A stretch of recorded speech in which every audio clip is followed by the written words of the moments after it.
The upcoming super middleweight battle between Diego Pacheco and Kevin Lele Sadjo on December 13th is going to be a fight that defines both men, one way or another, win and loss of where they stand in the division. This is a test for Pacheco and it's an opportunity for Sadjo. Let's talk about it.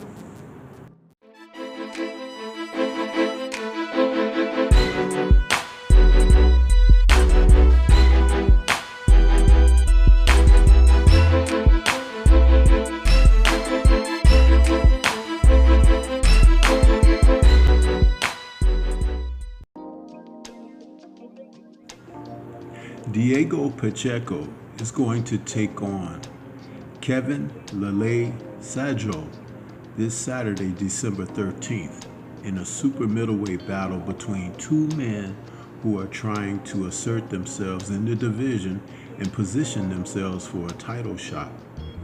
This card is heading up on Dazn, and it's going to feature a great deal of talent on the undercard. But the main event, there may be sparks, thus the byline firepower.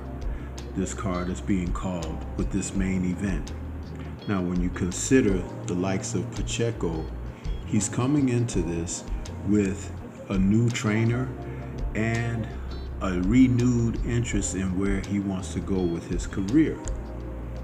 You're talking about a fighter that's 6'4" in the super middleweight division with a 79-inch reach, going up against Kevin Lele Sadjo, who's 35 years of age, 5'8" with a 66-inch reach, and he is a noted power puncher. Special shout out to Mo Boxing for this wonderful graphic that he does, because this is perfect to set it up for what you're looking for in the fight. Out of 26 fights, he's got 23 KOs. Now, Pacheco is 24 years of age, and out of 24 wins with no defeats, he has 18 KOs.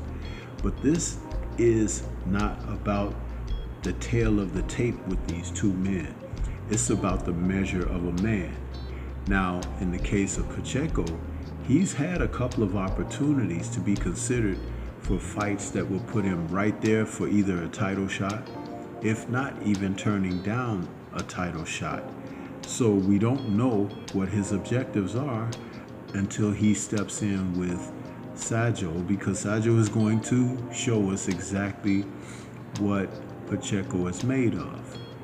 Don't think that Pacheco, with that size, height, and reach, can't have advantages in this fight.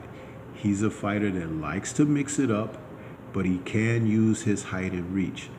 And his punching power is pretty stiff. But if you're going in against the likes of an aggressor like Kevin, you're going to have to utilize everything that you've come to bring to the ring. And Pacheco, I mentioned him a couple of years ago where I thought he was one on the rise and one to watch. But now that we are where we are with his career and it kind of stalled, there's been some changes in his camp. I'm not certain if this is the proper opponent to go forward with, because Sadjo is going to bring something that he hasn't seen before. It's raw punching power. This man is fierce in there, a tremendous body puncher. He throws looping shots because he's 5'8" with that 66-inch reach. That 68-inch reach, excuse me. That means that he's going to do most of his damage in close, which will mean that Pacheco will have to fight him from mid-range out. He cannot fight this guy on the inside. And I'm not certain if Pacheco is going to be up to take this fighter's power. This man can really punch. He reminds me of a super middleweight sized Ike Abiabuchi.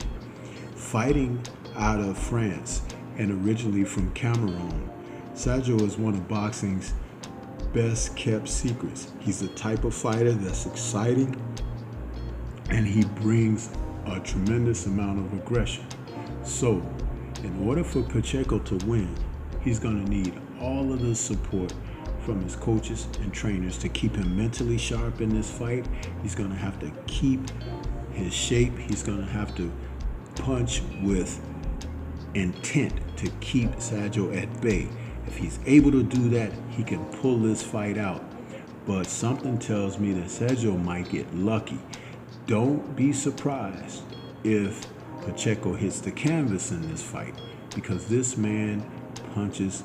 I've seen him knock guys out with fierce body shots, single blows to the liver, to the solar plexus, and concussive shots to the head. He is definitely one that is worth tuning into to watch. And I believe this fight, like they said, firepower, is going to be just that. Again, this headlines a tremendous card out of California, where it's going to be an action-packed night of boxing. Overall, I think I'm going for the upset with Sadjo defeating Pacheco, but if Pacheco has trained properly, he should be able to pull out a decision. But what do you think? This is Stormy B-Man. Shout out to the mighty LDBC and Liberated Perspective, a third eye view of the world. For more content such as this, please like, comment, subscribe, and share. Peace to everyone out there, and everyone please remain safe.